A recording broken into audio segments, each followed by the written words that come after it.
mungkin mau ke Mas Burhan terlebih dahulu deh, Mas Burhan. Kalaulah saat ini pola koalisi untuk pilkada, nggak ada yang bisa ketebak. Nunggu ya pasti tes ombak, tes calon dan lain-lain. Itu artinya fungsi koalisi dalam kontestasi pilpres dan juga pilkada ini sebagai tim hore, atau kalau supaya tidak dibilang tim hore, mereka harus berani mengusung poros yang baru untuk pilkada. Seperti apa, Mas Burhan?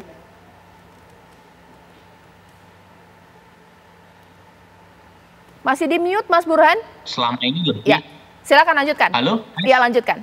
Ya, jadi koalisi terkait dengan pilkada sejauh ini lebih berkaitan dengan proses nominasi dan pengusungan calon sebelum untuk memenangkan proses kontestasi elektoral.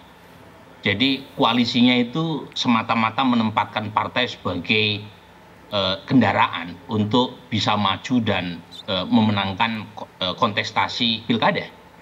Jadi pola koalisi presidensial ala Indonesia itu membuat peran partai itu menjadi sangat minimalis terkait dengan fungsi nominasi tadi. Nah ini lagi-lagi berkaitan dengan pola koalisi sistem presidensial yang membuat partai politik tidak begitu punya posisi tawar kuat, karena hanya dibutuhkan ketika diperlukan saja.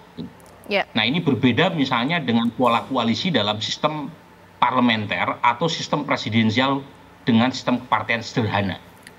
Kalau misalnya sistem parlementer atau setidaknya sistem presidensial dengan two dominant party system, itu peran partai sangat krusial tuh, bukan hanya dalam proses nominasi. Pilkada sama juga, Mas Burhan? Proses gabungan.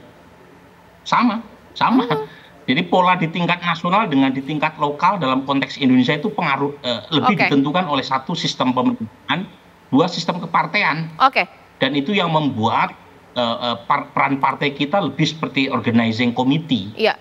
Nah makanya saya termasuk pengen partai politik kita itu diperkuat, dilembagakan, sehingga mereka tidak sekedar sebagai panitia saja untuk menyukseskan calon, tetapi juga sampai ujung. Dan ini yang menjelaskan banyak sekali tuh calon yang menang pilkada kemudian menyebarkan partai yang susah payah mengusung mereka. Dan ini harus segera diakhiri. Mas Burhan, kita langsung lempar ya kepada Mas Huda, ditantangin ini oleh Mas Burhan. Ayo dong, kalau tidak mau dibilang partainya kemudian minor kekuatannya, sama dengan pilpres, pilkada menjadi momen yang satu-satunya bisa diwujudkan oleh partai. Berani nggak PKB menjadi magnet tersendiri untuk mengusung, tadi sudah sebut-sebut nama Khofifah ini, Mas Huda? Ya berani, kan termasuk pilkada ini akan diskenariokan oleh PKB menjadi bagian dari proses rekrutmen kader terbaik di PKB untuk masuk di eksekutif. Menang kalah saya kira bisa menjadi hitungan berikutnya.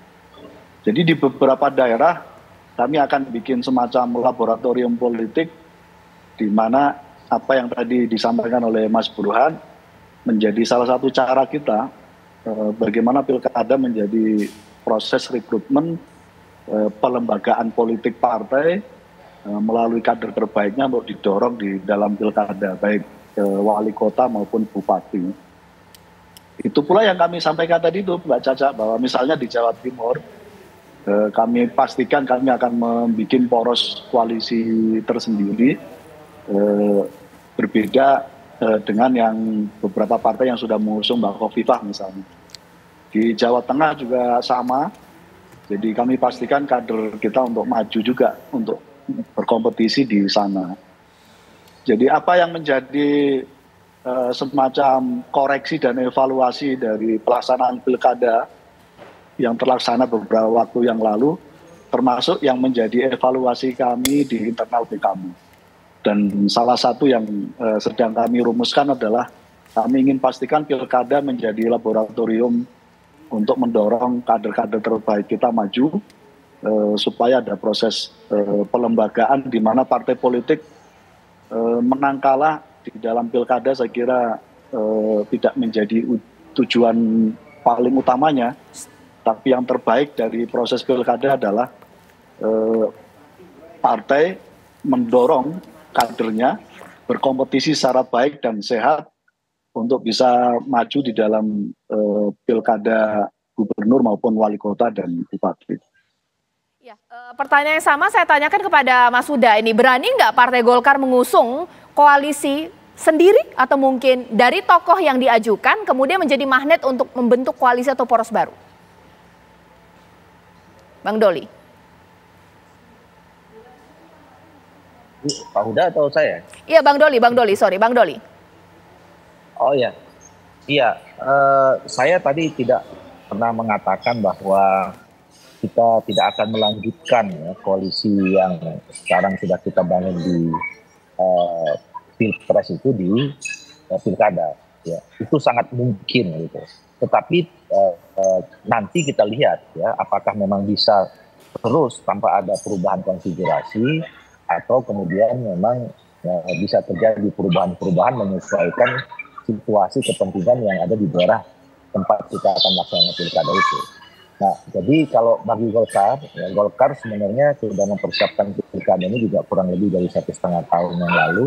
Ya, kami sudah punya 1.050-an nama yang sudah kita godok dan kemarin juga sudah bertugas membantu Partai Golkar dalam antara pilpres dan pileg. Sekarang kita sedang mengevaluasinya.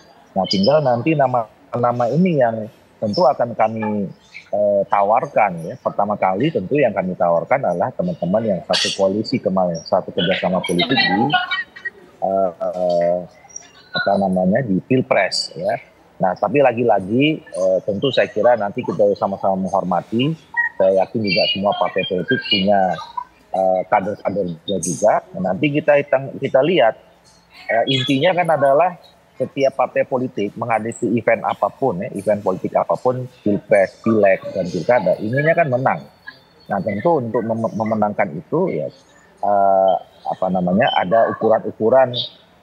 Kalau sekarang salah satu ukurannya adalah ukuran saintifik dengan survei, kita lihat elektabilitasnya dan segala macam. Gitu. Ini nanti yang akan menjadi bahan pembicaraan antara partai politik dan partai politik lain untuk membangun koalisi lanjutan atau perubahan koalisi menghadapi pilkada. Oke, nanti saat lagi saya tanya kepada Mas Umam bahwa intinya bahwa kita masuk ke dalam logika berpikir partai politik, intinya kami mau menang. Menyala atau tidak, terbentuk koalisi gemuk atau tidak di pilkada, tergantung partai politik ini bisa menang tidak dengan calon tertentu. Jadi kalau misalnya memang kira-kira calon tersebut kurang menyala, ya pindah haluan, sama seperti pilpres saat lagi.